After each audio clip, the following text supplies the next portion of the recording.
Okay. Wonderful. Welcome, everyone. My name is Woody Lightfoot. I am the chairman of the Rock Against Gun Violence Coalition. Of course, many of you already know that, but oftentimes because we are live, we like to make sure that those who may be watching us online are aware of everyone that is here. So we will do a very brief introduction. We'll go around the room. We'll start with in person. But before we do that, it is typical for each of us in each one of our meetings that we have a moment of silence recognizing our victims of violence. But not only recognizing our victims, but we just had lost one of our soldiers, Reverend Lewis Stewart, who was a champion in our community, spoke against a lot of the ills of our community. And I think it's only befitting that, as well as many others, but I just think of him right now, and of course, all of our victims and those who may have lost their lives through senseless violence in our community. I ask that you join. Please serve these man for a brief moment of silence. Thank you.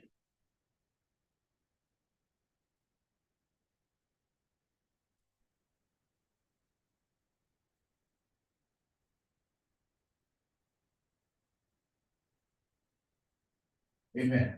All right, so we're gonna go around the room and do some introductions.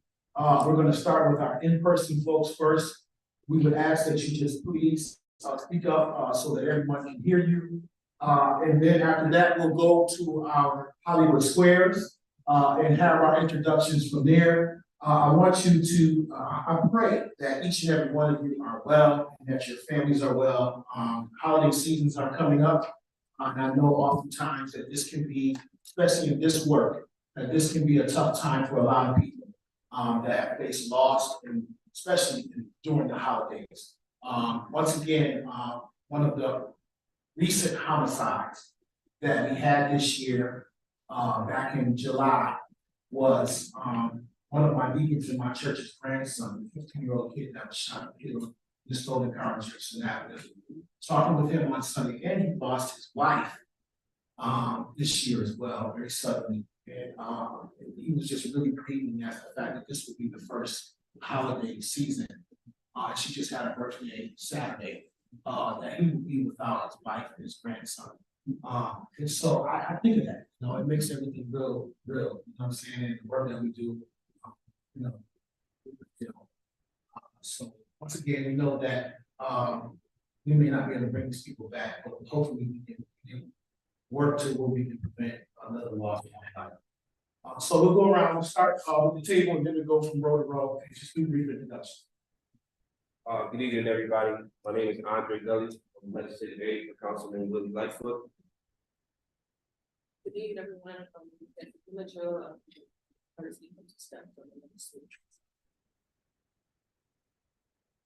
Good evening, everyone. Miguel Williams, City Council President. Louis Alfonso, American Medical Response. Michael Gurran, ATF Rochester. Chris Peoples, National Community Organizer. Leslie Gordon, active person in crisis team. Aaliyah Henderson Williams, Crisis Intervention Services Unit, City of Rochester. Ruth Reeves, Roots Underground Ministry. Shirley Lucas, back, been ready to be more revitalizing. You go, Karen. Aaron Mack. All right, welcome. All right, let's go to our Hollywood Square, starting with Pastor Nolan. Pastor Nolan Williams, Pastor Sheila Williams, Ark of the Covenant, Church of God by Faith. We're here. All right, welcome, Wanda.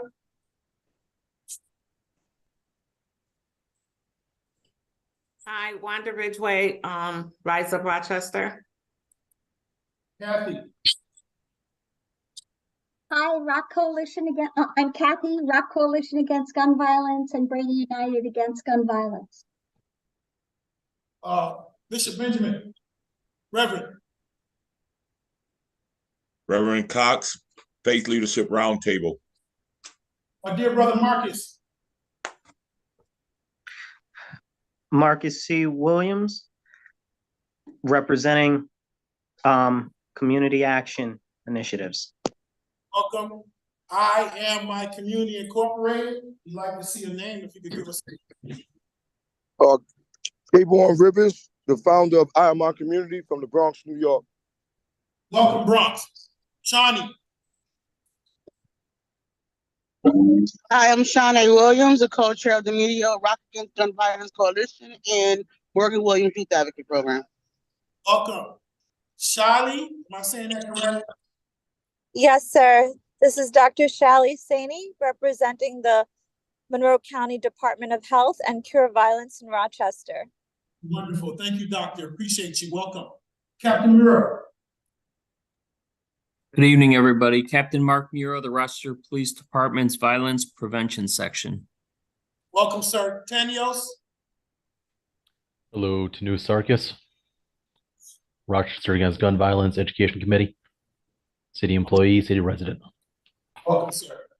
Joseph. Joseph Becker. I am a neighborhood ambassador for the Neighborhood Collaboration Project, and I am a longtime advisor and advocate of the GIS Scholars. Welcome, sir. Corey. Hi, Corey Nichols Hadid from the University of Rochester Medical Center, and I apologize, I'm calling from my car and have some technical difficulties, but I can hear you all great. Thanks. Make sure you're driving safe, and we're so glad to have you with us as well. I think we had RIT and U of R on board. That's awesome. Thank you. Jacob. Jacob Guild Mahoney, Office of Assembly Member Devon Meeks. Hey, Jacob. Welcome. Crystal. Hi, I'm Crystal Craig. I'm a University of Rochester pediatrician. Oh, welcome, welcome. This Miss Jurith, am I saying that correct? Yurith Dunkel Hansen, Monroe County Department of Public Health. Thank you so much. Septimus. Septimus Scott, the Greater New York Revitalization, also with the Rochester Against Gun Violence Coalition. Yes. Love your name, and you have a superhero name. Oh man, Septimus. Did we leave anybody out? Did everyone have an opportunity? All right, wonderful. I just want to go over briefly. First of all, I want to commend each and every one of you for a job well done. We had several community meetings. I believe, and I know that you joined with me because you helped me to draft it, and we drafted it together as a community. A wonderful start to a great solution action plan. That plan has been disseminated all over the world, if you will, because it was online. And I'm going to tell you, I really believe it's been very well received by this community. I have not gotten one phone call. I have not gotten one email. I have not gotten anything on social media, my staff either, that has said anything negative about that report. And I say hats off to you guys. Great job. Great job. All right. That says a lot because you know we have a very, very skeptical community and can be. And if there was an opportunity to take shots at this, and I think just we didn't invite the media today, just having them here speaks to the fact that people are looking to see how we're going to move this thing along. We're committed to this. The fact that you have the president of city council that has been attending all of our meetings, and on top of that, has also been chairing one of the resource committee, which you know is eradication advocacy committee is a big deal, as well as another councilman, Lachey Harris, who just won again overwhelmingly her election for South District, is chairing the media committee as well. So we have 3 council members that sit on this. We have a lot to discuss, and I'm going to share with you going forward later on in my report. But we have a lot of business to take care of. I wanted to just say hats off to you guys. I really appreciate the work that you're doing, but this is just the beginning. We have a lot of work to do. So I want to kind of draw the public's attention and all of you. We have, and I thank God for these young people. I have some great young people that are helping me out a lot. Andre and Dassy are doing, especially Dassy is doing a tremendous amount of work of keeping us together. You're seeing all the emails that are coming out. You're seeing how she's keeping us updated. She's on top of planning the meetings with the co-chairs and chairs she's on making sure that we don't fall, anything falls through the cracks. So I really want to give these young people. And she stepped up even more to take on some of the secretary duties are going to be split between her, Kathy Richardson, and Andre. But I want to go over and draw people's attention to the Rock Against Gun Violence Coalition website. We are cityrochester.gov/ think about it, is the Rock Against Gun Violence Coalition's website. Our website is dedicated to this organization and to this group, and we've updated it. Okay, so you can go on there and look for a lot of the updates that are there. I just want to go over our leadership because this makes sense later. Myself as school, of course, as chair, Rochester School Board Commissioner-elect Jacqueline Griffin. Now she's elected because she won her election just recently. She's the vice chair, and we've given her a pass to relax for a little while she gets through all of the hard work that she done to get elected. Kathy Richardson is the secretary. Septima Scott is the treasurer. Our subcommittees is the educational committee is being chaired by Tenios Sarkis is the chair of that. We're going to be hearing from these individuals today. The advocacy committee is City Council President Miguel Melendez. The eradication committee is chaired by Jacqueline Griffin, and I believe we're going to be hearing from someone in her stead tonight. Media committee is Councilmember LaShae Harris, also co-chair. We have our co-chair with us tonight. Shani will be giving that report on tonight. Resource committee is Crisis Intervention Services Unit Manager Aaliyah Hinton Williams, who's chairing that. And thank God for her and the work that her and her team is doing, along with her co-chair as well. Youth Committee, Ruth Reeves is here and she'll be giving her report on the Youth Committee. The meeting schedules are there. I'm going to scratch out the December 11th meeting. We will not be meeting in December. We won't be coming back as a body until after January, and I'll explain to you that process a little bit later. All of the 2024 meetings, and I call these somewhat the community meetings. These are the meetings where we say what we're doing and we give an update to this community on what's going on. These are our accountability meetings, accountability sessions to let the community know what's going on. I really believe in that. That's why our meetings are hybrid. We're doing YouTube, City Council YouTube channel. We're on our Facebook. Again, this uploaded to our Facebook and our page as well. And then we have, of course, Zoom that's offered to any member via email that wants to join via that way. We have people all the way from, I think you said, the Bronx. Then we have also in person for people who want to come in person and be a part of this experience, can do it in those three manners. All of the 2024 meetings are on the community update sessions are on the website. Our coalition partners are on there. That's not all of them, that's just some of them, and we're going to be updating them as we get more information, the history of the Rock Against Gun Violence Coalition, and how to join and how to connect with our office, our YouTube, our Facebook, our Twitter. We're on Instagram, we're on all the social media platforms as well, so you can connect with us on all of those platforms. So just so you know, the general and the community understands the general way of our meetings. They've always gone this way. Now we just expanded because we created a plan, action plan that's given us a very clear directives on how we are to move forward. And so now, original intent, we always get updates from either Victor Saunders' office or the Office of Violence from the Mayor's office. I'm going to give 2 minutes. If he's here, I'm going to see him here. Or is he online with us tonight? Don't see him here or someone from that office. We'll forgo that if they're not here tonight. RPD update, Captain Muro has been our day one. He's one of our day one guys, and we really appreciate him. And he has some exciting news I read in the newspaper and I saw online that I want him to talk about tonight as well too. In his update, we'll get a crisis intervention update today, I believe, from Ms. Leslie, if I'm not mistaken. Leah's gonna give her up, that's fine, she double duty tonight. Or are you giving, okay, so they're gonna be splitting duties tonight, that's giving the update for the resource committee, correct?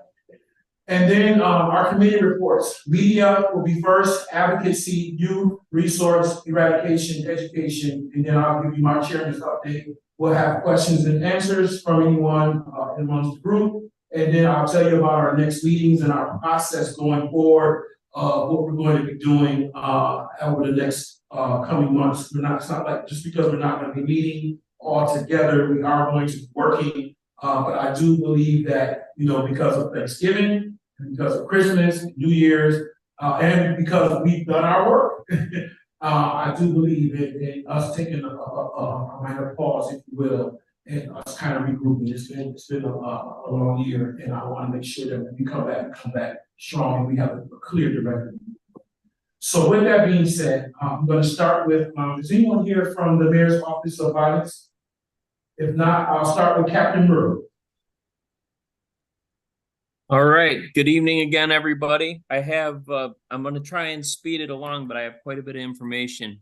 So what I'm going to start with is the guns taken off the street for the city of Rochester streets for the month of September. We had 48 handguns, 2 ghost guns, and for those that aren't familiar, ghost guns are unregistered handguns that someone built on their own, taking miscellaneous parts from wherever they got them from. So 48 handguns, 2 ghost guns, and 22 long guns for a total of 72 in September. In October, we had 55 handguns, 7 ghost guns, and 6 long guns for a total of 68. Year to date, this year, we have 451 handguns, 181 long guns, and 74 ghost guns for a total of 706 guns taken off the streets this year so far. Last year for 2022, we had 821 guns total for the year. So those are incredibly high numbers, and there's many more out there. So we're going to keep going. Of all the guns so far taken off the street this year and the arrests made, 114 of those arrests resulted in federal charges that are being taken by the federal government to hopefully take the violent offenders off the street for a little bit of time. So I'll move over to our stats for shootings and homicides. Year-to-date shootings, 221 shootings with 258 victims. The median age of our victim is 27 years old. Last year, we had 303 total with 351 victims.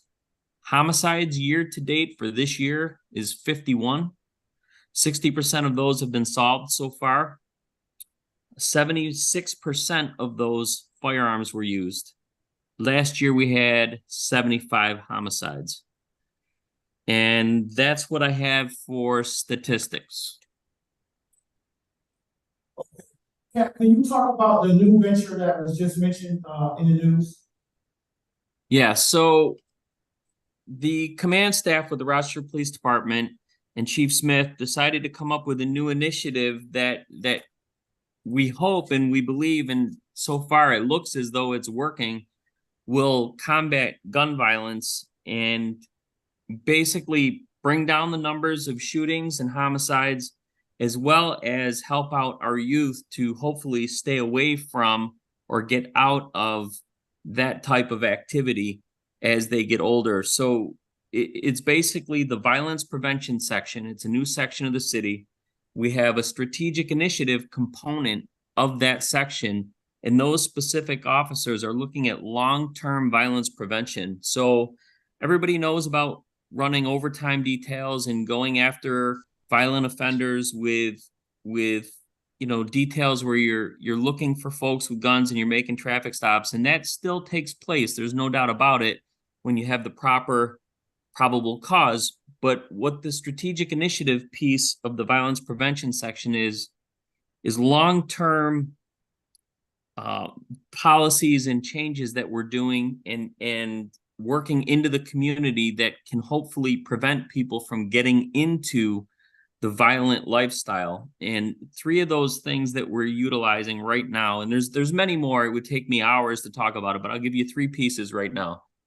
Custom notifications. For those that are not familiar, what a custom notification is we find at-risk youth that we believe are involved in gun violence or have the propensity and potential to be involved in gun violence, whether it's from a past history of that or some of their associates and acquaintances have a history of it, and we believe they may be involved. They're not anybody we're actively looking at to arrest. So what we do is we pair together with Pathways to Peace and Pathstone and a bunch of other agencies, and we go out to those youths and we actually knock on their door. We talk to them. We talk to their parents, their caregivers, their neighbors, their friends, and we basically tell them, we know what you're doing or what you're getting into, and it's the wrong path. And we give them opportunities, job placement, job skills, educational opportunities, and we continuously go back to those locations to try and save our children, so to speak. And that's one piece of it. That's custom notification. So that's what my officers are doing. Obviously, we run the violent offender details. So if we know somebody is actively involved in shootings and gunplay, we look for them as well. And then if you're not familiar with Case of Place is basically everybody who's familiar with the city of Rochester knows that there's certain streets where over the course of the last 2, 3, 4 decades, you can almost guarantee that there's going to be a shooting there sometime throughout the year. You'll hear about it or read about it or see it on the news, and you say, yeah, I figured that would happen at some point. And what we do is we find that place and we investigate it to figure out exactly what is the reason. Why are we having shootings at this street, at this corner? And we target that particular location to make it less hospitable for somebody to commit a crime there, whether it's an assault, a shooting, anything. And many things go into that. So it's this is a long-term process. So we'll look at a location and think, well, maybe it needs better lighting. Maybe we can cut back the shrubbery. Maybe we can clean up the area, put up some fencing, put up different things in the area, cameras, whatever the case may be. And it's a long-term thing. Combine that with extra foot patrols where we just have officers out walking in that area. So that's the long-term stuff that the violence prevention section is doing. But there's a lot more that goes into it, but that's just a brief overview. Thank you, Captain Murrah. I think we had a hand. Marcus, you had a question for the captain? Yes, I have 2 questions. My first question is, how can I say it? Yes, out of all of those illegal guns this year, let me rephrase that statement. Out of all of the guns collected this year in reference to criminal activity, how many of those were legally licensed to the person that was picked up for a crime? All of those handguns, I can't say all of them 100% without looking into it, but I would say to you that at least 99% of those illegal guns, because they're confiscated because they're illegal. The guns. So I would say it's either 99 or 100% of those guns were not registered to whoever we found them with. Okay, thank you for that. And my second question is there, I know that it's a little difficult with the way that the court system is holding records right now, but is there any look into what's going on with these juveniles that are stealing the vehicles in correlation to other more serious crime like gun violence? Well, I'm sure that there is a correlation. Without researching it, I wouldn't be able to give you the statistics, but I do know that, again, we're working towards keeping our youth away from this. This is part of what the violence prevention section is, but also I'm sure you're aware that the county has a task force to go after the stolen vehicles. And I know that that's a whole different entity that I'm not privy to or working on specifically. So I only have a brief overview of it. But yeah, certainly when we have anybody, not just youth, but anybody in a stolen vehicle, the propensity for another crime or a more violent crime to take place is there. Because if the individual is willing to steal a vehicle, there's the possibility that they might be willing to do something worse. So we want to prevent all of that, especially with our youth. Much appreciated, Captain. Thank you so much, Mark. I'm gonna ask folks if they would keep their questions and answers to the end, because we do have quite a bit to go over tonight. And I want to be able to get through all of our reports tonight and get all the information as much as possible out. So thank you for those questions, but please, sir, please, ma'am, if you would just jot your questions down, put them in the chat, if you're online, or jot them down if you're in person, and we'll make sure we get to address those. If we don't get to address them tonight, we'll make sure that staff will capture those. We'll get them in writing to you, via email, okay? At this time, we're gonna move to, and I wanted to say this, just so that he's not left, as said, he's absent without notice. I did receive information from Richard Saunders. He did let me know that he's in a meeting tonight, teletown hall meeting tonight, and that's why he was unable to be here, right? So at this time, I'm gonna ask Leah if she would give us our crisis intervention update. Good evening again, thank you. So the Crisis Intervention Services Unit at the Department of Recreation and Human Services is continuing to provide ongoing outreach and support to our community members who are in crisis or those who have been victims in the community. That includes our homicide response team, our person in crisis work team, and our community support counseling team. So in October, the person in crisis PIC team responded to over 300 calls for crisis in the community. That included our top 3 areas of mental health, family and domestic violence, as well as substance use. And 24% of those calls were alone calls. There were 4 homicides in the month of October, and our homicide response team did provide support on all 4 of those homicides. And our counseling support team is continuing to make sure that we receive calls from the community with questions about resources, referrals, how to access support locally and on the state level. Wonderful.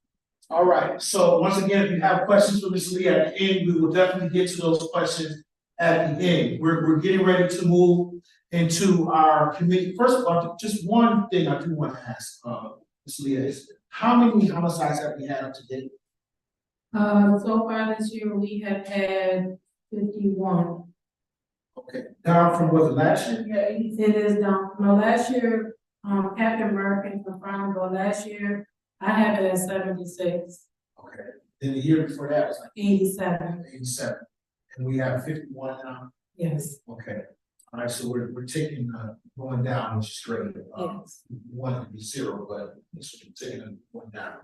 Our committee reports at this time. I'm going to start with our media report. Shani, can you give us our media report, please?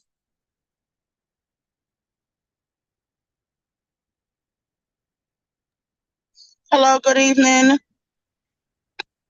Hello. Can you hear me?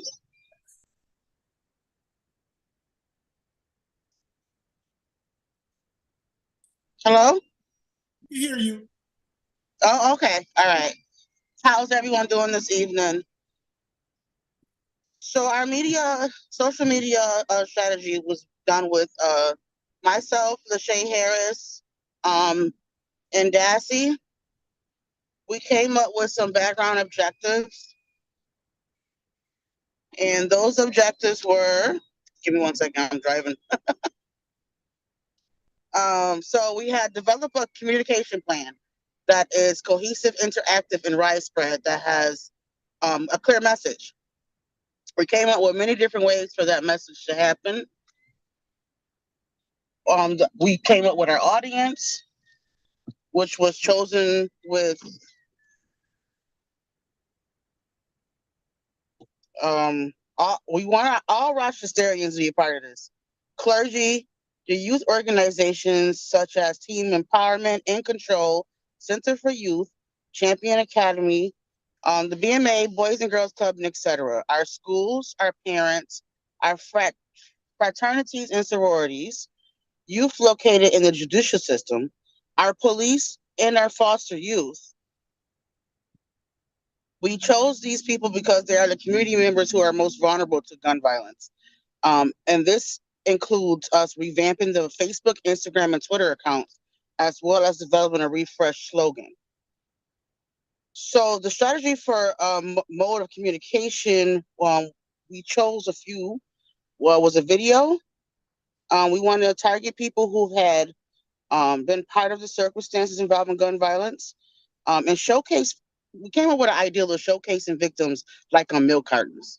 That way, our victims are not forgotten, and people remember that we shouldn't do gun violence. Gun violence is not good. Like, this is what causes it, and it's been a lot of different victims. I think it will be very good for people, almost like our missing children. Also, the social media, the monthly message targeting anything related to gun violence advocacy across the nation and locally. 2 to 3 times a week, engagement with activities for youth on the pages, which is like a little short video of our youth with a different slogan per month, per message. We came up with an idea for this to be also on our YouTube channel, news outlets, radio, billboards, messaging, slogan, and advertisement events. And also to come up with the slogans, we thought a great idea would be to include our youth, ages from up to 24 years of age, middle school, high school, and college students, and anyone outside of the school to come up with some slogans. I thought that would be pretty creative for our youth, and it's pretty cool for them to see their own faces coming up with the slogan and the message, a different slogan and message per month. We'll stick with one slogan for Rock Against Gun Violence Coalition, but I think it'd be cool to see the ideas that our youth come up with. So we got that far, and we actually need to have one more meeting, but that's about as far as we got right now. Oh, that's pretty good. That's pretty good. Thank you for that report, and we make sure that we are annotating all of the information that you shared so that we can combine an update report to the committee or to the leadership committee when we have our meeting on the 30th. But thank you, Sean. You're welcome. Next up, we're going to have our advocacy committee report. And I'm going to ask you, Mr. President, if you could just maybe go over to one of those microphones over there. Yes. Thank you so much. Just want to make sure everybody can hear you. You can go back there. Thank you so much.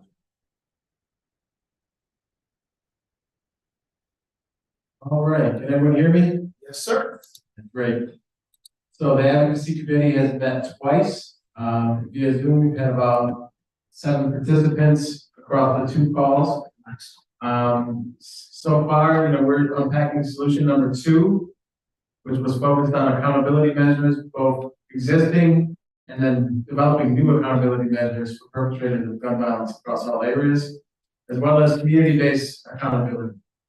So we've had a lot of input. One of the initial thoughts was that before we can brainstorm about how to change accountability, we need to understand what is being done now, locally, the federal level, state level, etc. And how are we currently holding people accountable or not? So what we plan to do actually is to bring in experts to the table. I know that we have many already, but bring in additional experts to the table and start calling people to task on what exactly is being done. And so the intention, I think, first and foremost, is to understand, just pull up the notes here. So understand what the district attorney's office is doing, what's going on with alternatives to incarceration, such as probation, what's happening with prosecutors for juvenile cases. So the county attorney's office, different than the VA. What's happening with courts, gun court, drug court, diversion courts, looking at criminal defense attorneys, public defender, and private practice, and understanding what's currently happening around accountability. So all of those things, there's more than that, but those are just some of the highlights are part of the focus. And then we really want to spend some energy once we have a better sense of what's currently happening, going to the community and listening to what else people think is needed. And I know we have a lot of that already in the report so that we can take some of that that's already being done in the report and advocate for it. But we certainly know that there's going to be more to be done. So our next steps, we are going to be pausing, as the chairman has already indicated, but the intention is for us to pick this right back up in the new year and start to put together a comprehensive plan as to how we're going to advocate for changes when it comes to gun violence And certainly, one of the things that came out of our initial committee meetings was also about collaboration across committees. And we know that there's going to be some committees that we want to make sure we're listening to as well. Particularly the youth committee, one of the things that came up in our meeting was to ensure that we're checking in and asking young people some of the things that they want to see and really asking how they're impacted by gun violence so that we can appropriately advocate on their behalf. So those are highlights, and certainly happy to answer questions during the Q&A period. Thank you so much for that report. Appreciate that. Good work, good stuff. We're gonna move on to our youth committee.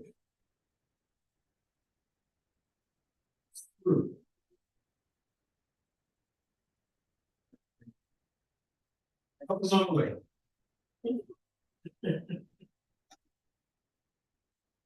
Now, can everyone hear me? Yes, ma'am. Okay. Well, one of the things that we were asked to do was to focus on social, physical, and mental and emotional development of the city youth. One of our main tasks was to decide the age group. What we come up with was we were going to work with from 10 years old to 24 years old. And out of that group, we're going to break it into two groups, from 10 to 15 and from 16 to 24, because of the difference of the needs. And so one of the things we did at that point was to go to the different organizations in the city.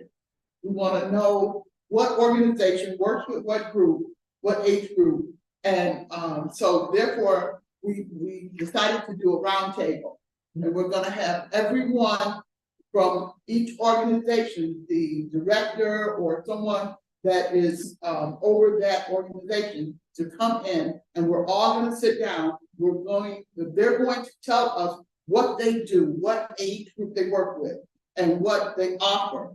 And at that point, then we're going to do a map of the city, and we're going to see what organizations go on what side of the city, so that the people that say they're on the east side, if they have youth that's having problems over there, you won't tell them to go to the west side of the city because there's nothing for them on the east side. Well, we know that there are things for them on the east side. So we want to put the people where the organizations are. We want to put everybody together. We know that there's people that have problems. We know there's organizations that's offering solutions. We want to put everyone together. That's one of the things. And the other thing is that we want to make sure that the younger people are being are getting the focus, because this is where it starts. By the time they get 15, 16 years old, we can reach them, but it's more difficult. And we can reach them before they get to that age. So we want to do a little more focus on the 10 to 15 and to see what organizations can offer them. And as far as their mental health, their physical health, their social life, schooling and after school programs and stuff like this, so that they can meet the kind of kids that can give them a different idea if they're living in a bad environment, to give them something else to work with. And so this is where we are, but our main thing right now is to work with the different organizations. I have Rise Up, Rochester, Teen Empowerment, SNUG, Greater New York Revitalization, and Teen Lift. So right now, that's what we have. We're working to tie together other organizations, and as many as we can, get them in a round table, and let's see what they offer, so that we'll know what we can offer. We also would like to have I'd like to know if there's a printout of the stats that the officer gave, so that we can use that also in our meetings. Okay, thank you, good work, good work. Everyone's doing some great stuff. We're gonna ask, you gotta move over to the table there so everyone can hear you. And we're going to have a resource committee report as well. Thank you.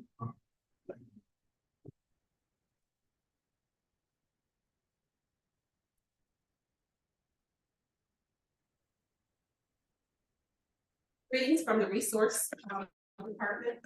Our committee. Is it on? Oh. Okay, got it. Greetings. Greetings from the resource committee. Yes. Our committee is comprised of Aaliyah, myself, Wanda, Karen, and Vanessa. We have 2 work groups on our committee, the neighborhood work group and the resource work group.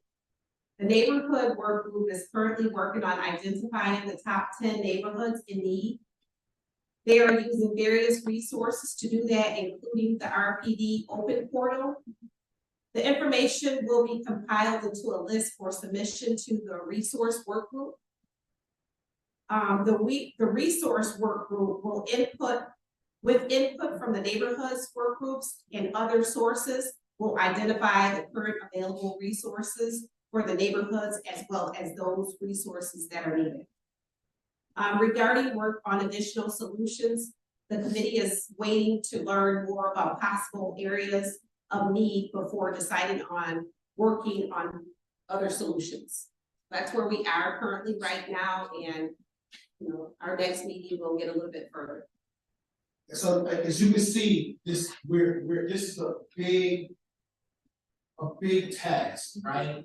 And the reason why after the report we broke into the committees and gave you a little piece of each task because it is so large, right? And so when I get in my report, I'm glad that you were able to bite off a little piece, each person, each committee, but then we got to come back together, right? Because now we have a lot of information individually that we need to bring collectively to the group and then move forward as a group. But I appreciate that. Thank you so much. The eradication committee, I did hear from Jacqueline, and it wasn't that she was taking a break. She said literally she had an emergency situation with her family, so she asked us to just keep us in her thoughts. She did have a emergency. However, we do have Tenios, I believe, who is also, because the eradication and the education committee combined, because it wasn't that many people on the eradication. So I'll give him an opportunity to share his report.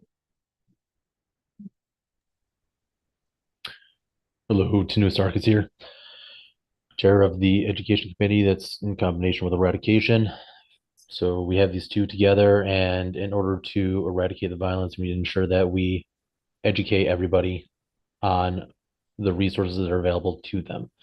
Start out by trying to find out what the root causes are, which we've done throughout all of the previous meetings, where everybody's saying there's a lot of need for mental health, a lot of need for the additional resources for homelessness, for drug, for abuse, for domestic violence, etc. So a lot of these resources already existed, and a lot of other private entities have created these resource lists already. So our goal has been to try to identify which resources are going to be the most relevant for people's situations in these select demographic groups, and the best route on how to get them out to them, whether it's going to be a business card, a resource sheet, etc. So we have identified that there's going to be policies and procedures that we need to address to put into effect that will help in getting people the resources that they need. And a lot of them are going to be the ones who are going to be calling for it, who are going to be using it the most. So I'm going to be sending an email to Captain Mura soon and trying to set up a time to meet with him to see how we can enact any type of policy changes or any new forms for the victims' rights form to come through. And a lot of times it's with the victims' rights, people aren't aware of all the rights that they have, which we've compiled a list from the New York State Attorney General's website. And on this, we're going to try to consolidate one full sheet so that a lot of these resources are on this one sheet. Beautiful. All right, thank you so much. Was that all? Yep, that's about it right now, and it's just going to be a matter of getting the work done. Amen. Thank you. All right, so that is all of our reports from all of our committees. Job well done, committee chairs and co-chairs and members. Now we're gonna move to my update. And I want to draw the attention to the plan, because I think, you know, what's the sense of putting the plan together if you're not following the plan? So I think it's very important that we understand exactly what we're doing here. We're not shooting darts in the way we really are being very intentional about doing the work that we said that we were going to do and that this community was a part of. In page 14 of the plan, we talk about reporting methods, accountability mechanisms, and I think that's important that we understand that there were 4 accountability measures that we put. We said number 1 was to ensure that the Rock Against Gun Violence Coalition is consistently reporting the solution action plan progress to the community. You can check that box, because that's literally what we're doing right now. We asked the community for their thoughts and their solutions. They gave it to us. We came back immediately with the plan. Now we're coming back reporting on some of the work that we're doing as a result of that plan. And we plan to do that. You go to the website every month. These sessions will be those types of sessions where we're going to be consistently reporting back to this community on our progress regarding this plan. So that's happening real time. Number 2 was regarding the solution action plan as a living document and regularly updating, refining the plan as needed.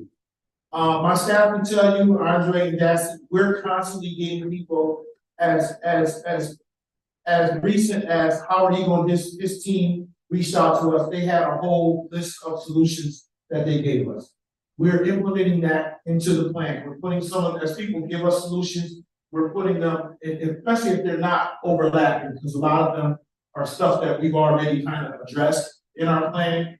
And so we're always, this is a working document, and we're always looking for the community. We're not saying we have the solution to end violence in our community. We've never said that.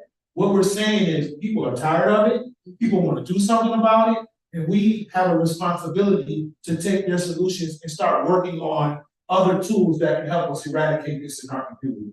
And we're just trying to be a part of the solution and not a part of the problem. That's what we're saying. And we're doing that work. We're going to continue to do that work. And number 3 was developing a website, social media page that displays all information related to timelines, which stakeholders is directly responsible for or involved with each initiative, and includes contact information for the relevant stakeholders. And we're developing that. We have a dedicated website, but we're going to be working with IT over the next few months to look at the dashboard and developing a dedicated website. Not only just a dedicated website, but we also want to create a central point of communication for our coalition. So a coalition email, a coalition Google Drive. So all of our information is in one spot. We don't have to work that we're doing. It's all in one space. And we have access to that so that we, you know, don't have to work from these individual emails and all of that kind of stuff. So we're working to really centralize our work and make it easier for us as we do our work so we can see things and work on things real time with one another.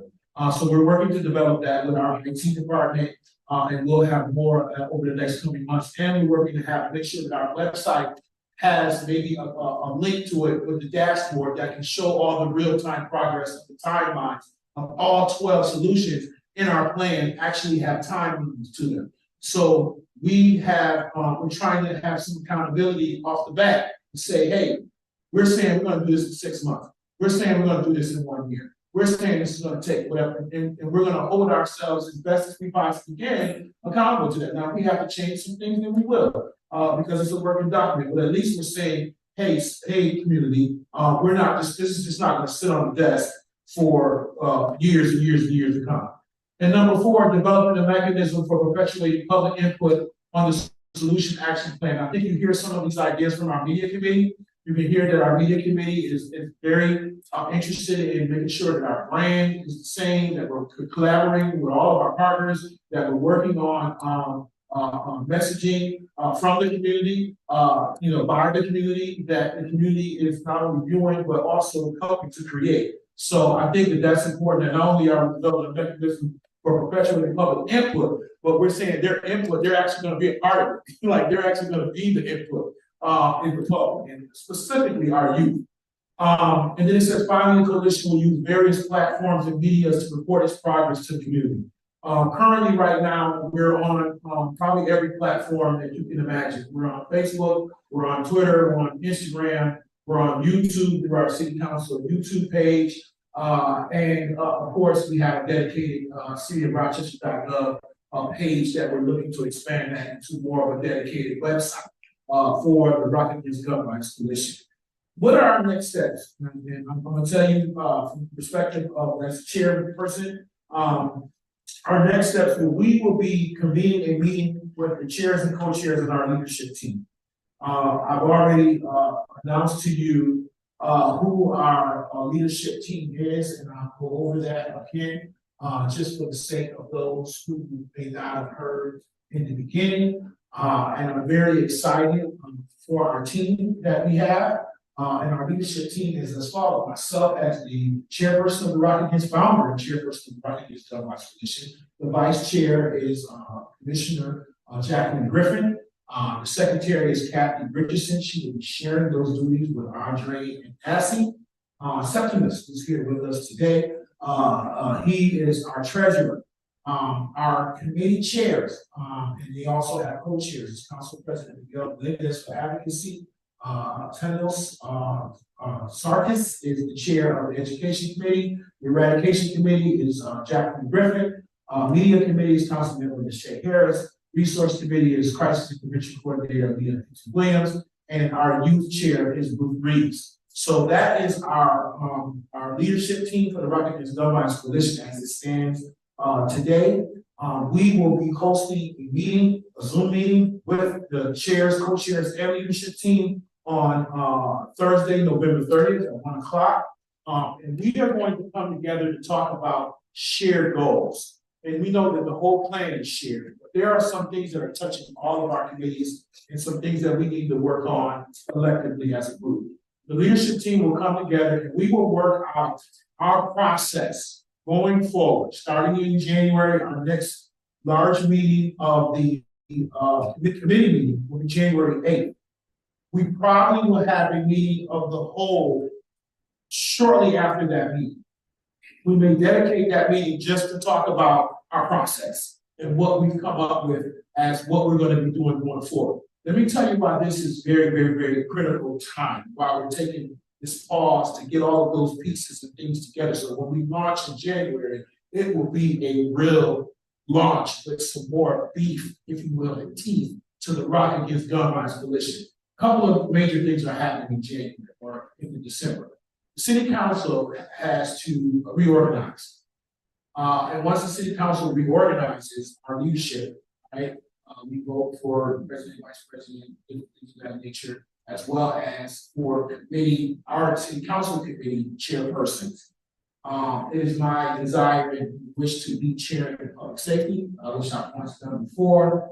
The Rock Against Gun Violence Coalition will sit under the Public Safety Committee. That's huge. All of the City Council persons, all 9 City Council persons currently sit on the Public Safety Committee, chaired by our president, Miguel Melendez. So that is the perfect place for the Rock Against Gun Violence Coalition to live, because this is a public safety initiative. And it's being held accountable by not just myself, but all other 8 of my colleagues, right? What does that mean? That means that the Rock Against Gun Violence Coalition will also be able to receive resources from the City Council. Okay, so we look to actually be able to, in the past, the Rock Against Gun Violence Coalition funding has always come from the forfeiture funds. So like I was getting maybe $5,000 off from the, maybe a year. And I was able to do billboards. That's how I did my billboards, t-shirts that you guys have, and things of very small little items that I was able to do, and some WPKX, a shot from the gun can't be undone. Think about it, commercials that we did. But we were limited because $5,000 is only going to go so far. So that's what Septimus is working on, working very closely with myself, staff, the president, to see what can we do in the following coming years to advocate for more resources and dollars to be able to assist the Rock Against Gun Violence Coalition to be able to do a lot of these things that we're talking about. We want to do these meetings, we want to work with the kids, we want to do, that stuff costs money, that stuff, you know, it's gonna need resources.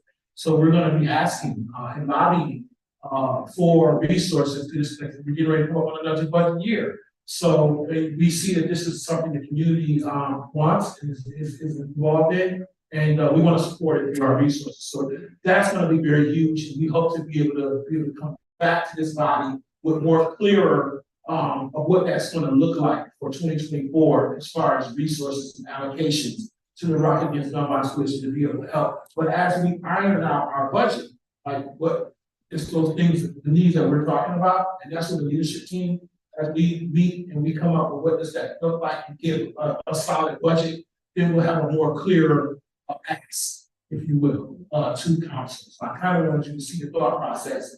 This has never been done for city government in this manner with this body. And then so one of the things that I've heard overwhelmingly by a couple of the committees, the advocacy committee and the youth committee, is about bringing agencies or experts to have conversations with them, right? Well, that was something that was presented to the coalition a while back, that we can begin to do that through the council and through the public safety committee. We can actually hold hearings, and we can have those hearings to become where we ask those questions. We can invite, it's a little more powerful coming from the council as opposed to coming from the coalition, to be able to ask those experts to come in and speak to the public safety committee on behalf of the Rock Against Gun Violence Coalition, to ask about accountability measures. What do you do? Who do you provide services to? What are your KPIs? How many people are you actually servicing? Where are you? I mean, I don't think I've ever seen that done before in this body. And there are a lot of agencies who are getting a lot of money, unfortunately, and we're not seeing the return on our investment. So I'm not saying to do away with these agencies, but what I am saying is maybe we can reallocate things to go where they're making a better difference. Does that make sense? Yeah. And so in order for us to get to that, I know that's not sexy. I know it's going to be public. I've said it before, I'm not scared of anybody in this room. But the fact of the matter is, enough is enough. Yes. And we've heard it over and over again from our community that they're frustrated about not getting the return on their investment for the dollars that they spend. And so we need to find out how that money is being spent, who's going to, who's not going to, who needs it the most, which I think most of us already know. That Crescent is still the area that tend to always show up in every data point that you could ever imagine from anybody.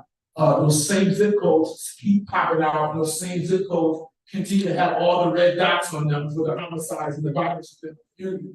But they tend to be the most underserved and underfunded communities historically, systemically throughout since I was a kid. I'm born and raised. I'm born and raised. You know what I'm saying? And I'm 51. So the same, I'm born and raised. Jefferson Avenue is better as far as because everything's gone. You know, I mean, that's why I would say it's better because everything's gone, right? Has everything been burned down or torn down? You know what I'm saying? Yeah. So, but the element of the problem is still existing. That isn't gone, right? Houses and buildings may be gone, but the elements that are causing a lot of our issues in our communities are still there. And if 90% of the streets, if 10% of the streets, cause 90% of the violence in our community, in a community this small, this is not New York City, this is not Chicago, it's not Atlanta, it's Rochester. To me, that's a solvable solution. It's a solvable equation. 10% of the streets cause 90% of the crime and the violence and the homicides. With 200,000 people, I mean, we can fix that. I'm sorry, we can fix that.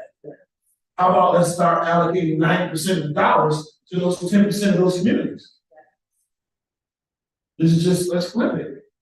So those are the type of things that we're going to be advocating for, talking about, and how we're guiding this process forward. through this plan, and once again, it's a working document, so it's not in stone. If we see something we need to tweak or change, we will do that. Just so you know, steps as far as meetings, we'll have questions and answers in a minute. We'll our next leadership meeting, those of you who are on that have already received that information from Dassey, will be November 30th. We'll get together, we'll work on our process of shared goals and how we're gonna move forward. We'll present that to our group in January. We're gonna be pausing. I'm asking all chairs and co-chairs and leadership to pause all of your committee meetings until further notice. We're giving you the holidays to spend time with your family and everything. We're praying, of course, that we have a very peaceful holiday season. Hopefully, prayerfully.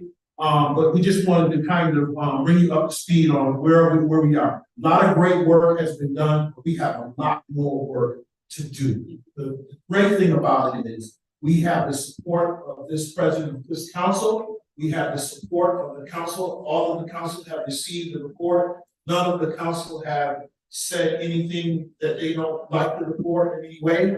I believe just based on consensus, it seems like it's been supported. And I anticipate that moving forward that we will have the support of everyone to do the business that we need to do of the people, because to me, this is the people's board. And that's what we're supposed to be doing, the business of the people. So that's our commitment. That is where we are. And at this point, I wanted to be out here by 7:30, so we were doing good. Does anyone have any questions? I'm going to take in-person questions first, and then we'll move to Zoom. I have a couple of patients, yeah. Yes, come on. You want to give one? Sure. Or if you want to go to the side. One of the chairs, please. Thank you so much. And state your name against everybody knows who you are. Absolutely. I'm Michael Curran with ATF here in Rochester. You guys hear me okay? Yeah. So a couple. Speak into the mic. Is it on? Yeah. Have a seat. Have a seat. You can see you. I'll see you right here. I'll sit down. So I got a couple of good important updates. A little closer. So we have a second NIBIN ballistics machine that we just I've been talking about it. Now it's fully operational. It's in the city of Rochester. It's got the So slow down. safety building. You have a second. What is the machine called? The NIBIN. It's the NIBIN. National Integrated Ballistic Information Network. It's the Okay. ATF system. All right. And this is when the semi-automatic firearm is shot, two things come out: the bullet and the cartridge casing. Okay. So the cartridge casing is left on the ground. These are collected, compared against other ones. So this machine compares them to crimes in Rochester and elsewhere across the country. So we've already had one at the lab, but now we have a second one. And this is a real game changer. And this NIBIN matters because it allows us to focus on the trigger pullers, the guys that are committing the shootings and the murders right here in Rochester, across the country too, but right here in Rochester, we have two machines. It's a real game changer. Okay. The Monroe Crime Analysis Center is one that brought it in here, in association with the police department, and it's an ATF system. Nice. They're very important. Okay. All right, that's big news. You seem very excited about it, man. So we're excited with you, man. We rejoice with you, brother. You seem like this is gonna solve a lot of crimes. Okay. And a couple of years ago, these matches would be months before they were connected. Wow. Now we've got down to a few days. With this new machine, this would be a few hours. Wow. So this is gonna really connect a lot of crimes, and it's really gonna allow us to focus on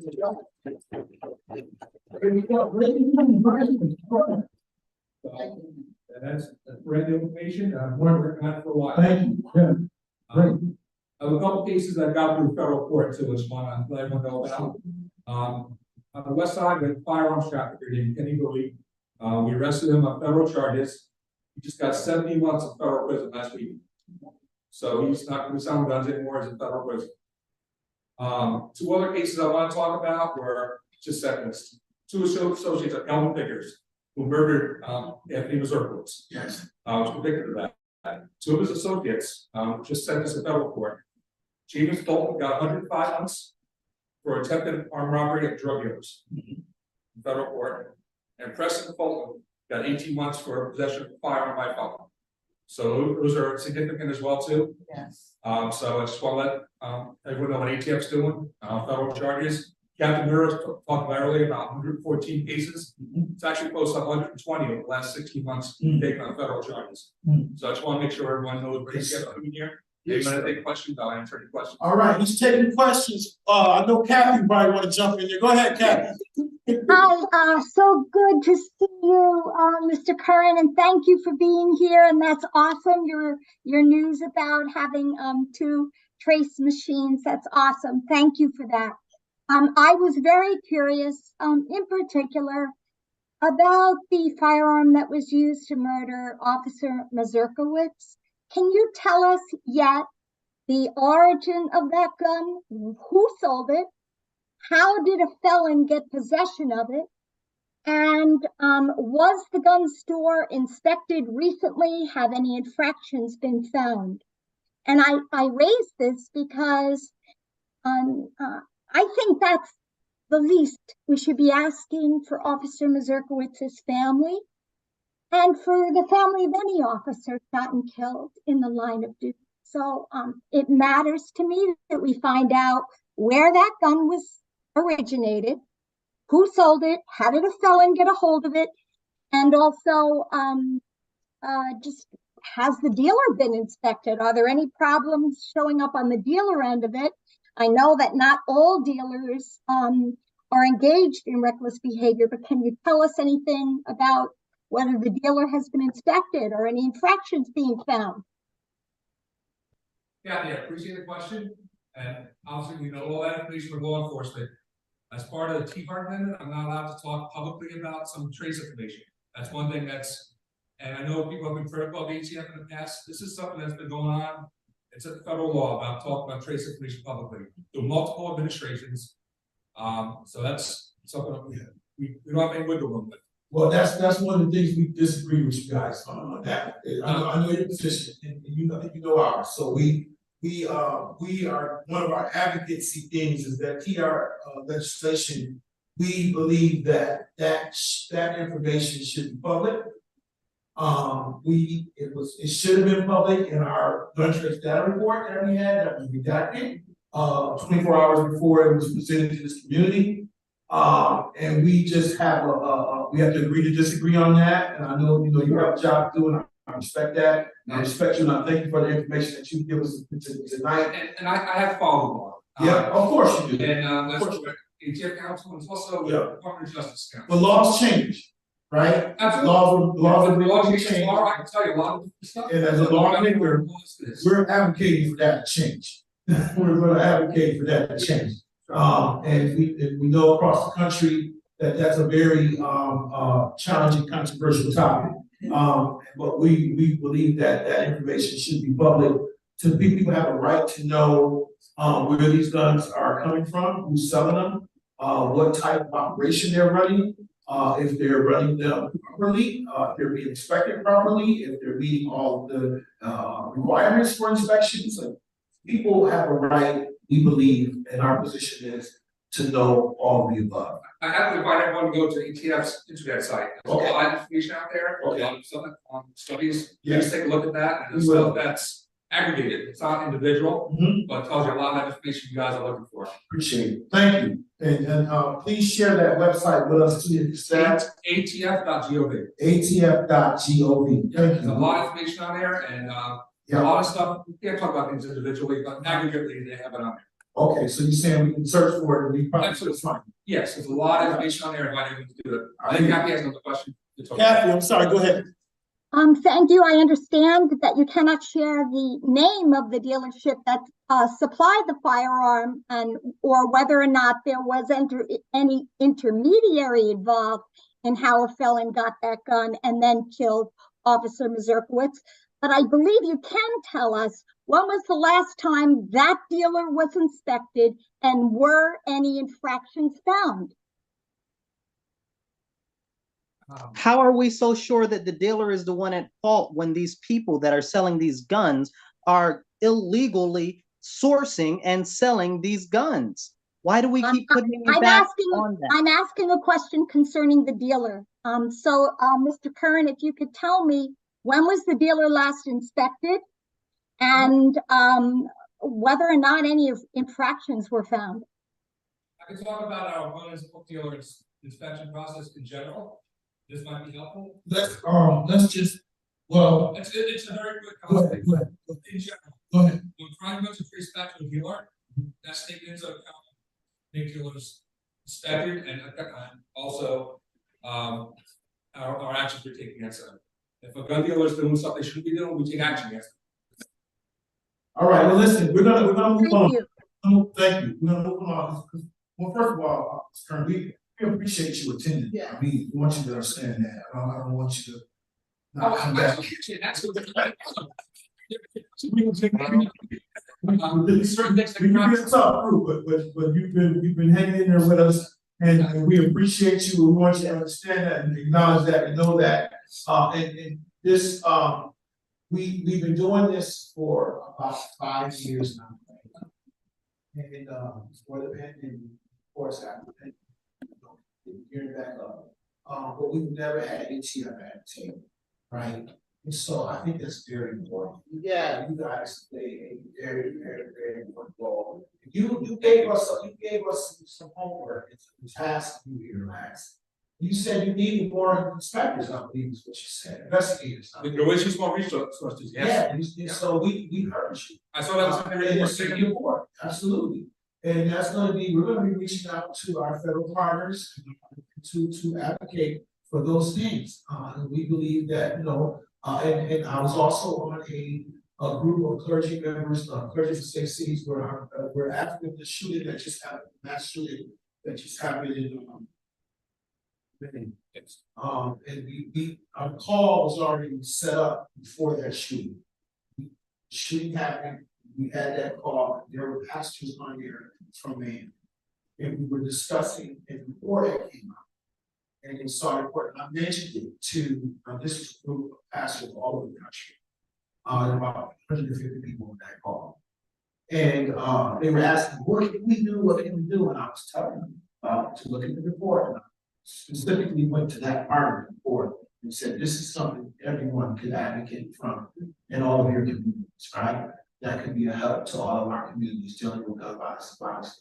There's, of course, there's a long list of other background of this, you know, things that are already kind of been spoken with our federal legislators and stuff. But that's the one that I haven't heard them saying, and that we want to start getting them to say. So we're gonna work on that. Letters have already gone out for our partners to do so the gun dealers code of conduct. We've already sent some local letters out, but we're going to be writing a lot of letters, a lot of engaging a lot of our community to help us advocate for some of these things that are important. So thank you. I'm gonna ask you, any other questions? We're wrapping up. Are there any other final? Katrina, I see you on mute. I did. Can you hear me? Yes, okay. When I was young and I lived in Mississippi, a lot of places that we got guns off the street, and we had break-ins in our neighborhood, but like because of my family was known, we used to get guns from the bail bombing. You'd be shocked at what kind of people in leadership sell guns. Indeed. I believe that. I really do. I believe that, Katrina. I'm surprised. It is $billion business, I'm sure. Just like the drug business. No different than the drug business. Drug business, there are people at all high levels that are selling drugs. These kids are out here on these corners, they bring these drugs into this community, right? So, you know, that would not surprise me at all. At the level of high level of people that are involved in gun trafficking and all of that kind of stuff. There's no way in the world it would be able to happen at a low level. It happens. That's why ATF is involved, because it's really that big that it requires it to be even addressed on a federal level. So I agree with you, Katrina. Sorry, Ruth. My question is for the officer. Are you still there? Cat Muir might have stepped away. I think he's gone. Yeah, well, just ask your question anyway, and we can get it to him later. Okay. I wanted to know if we can get a copy of the city map Okay. And there's, in the sectors, you don't have to put the cars in the sector, because I know the map they have now, have the numbers of the cars. I don't need that. I Okay. just need the city map with the sectors in it, so that, we can, target the neighborhoods, for intervention. Amen. All right, we'll get that for you. We captured it. Put that for you. Any other final, yes, ma'am? Yes.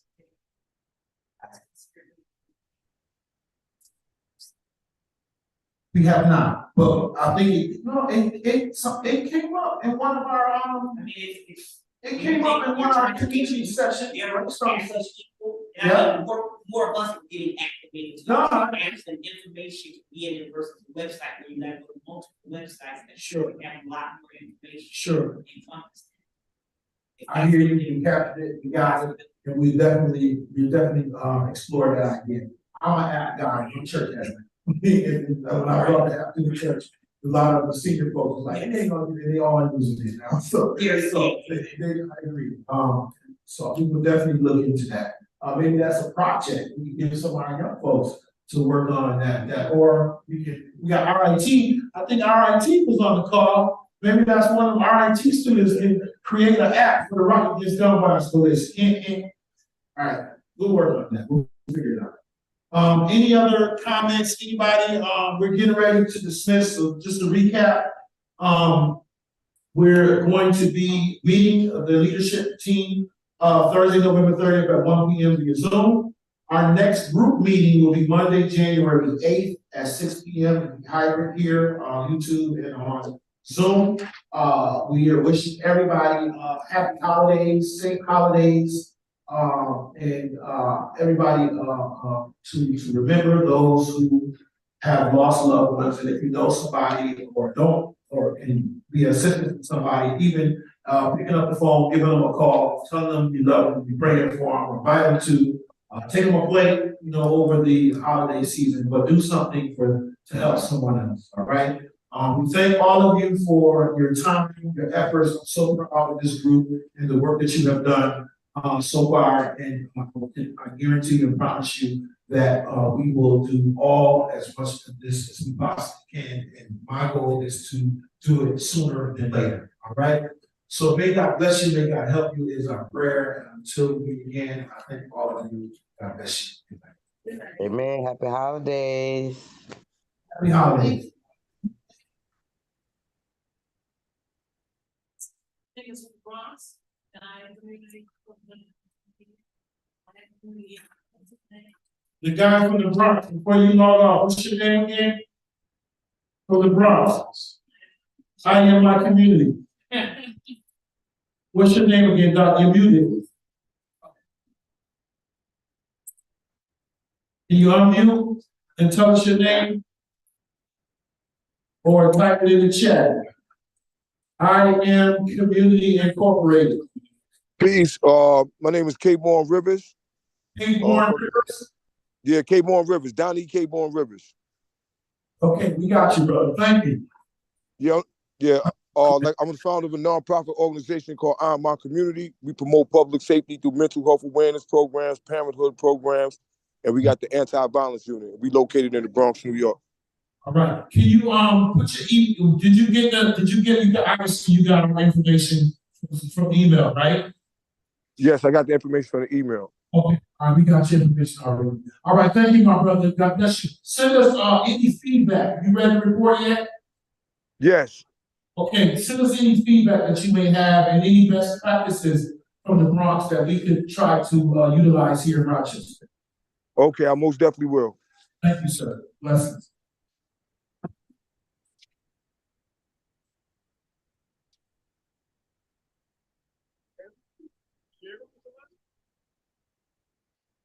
Oh, yours is pretty over here.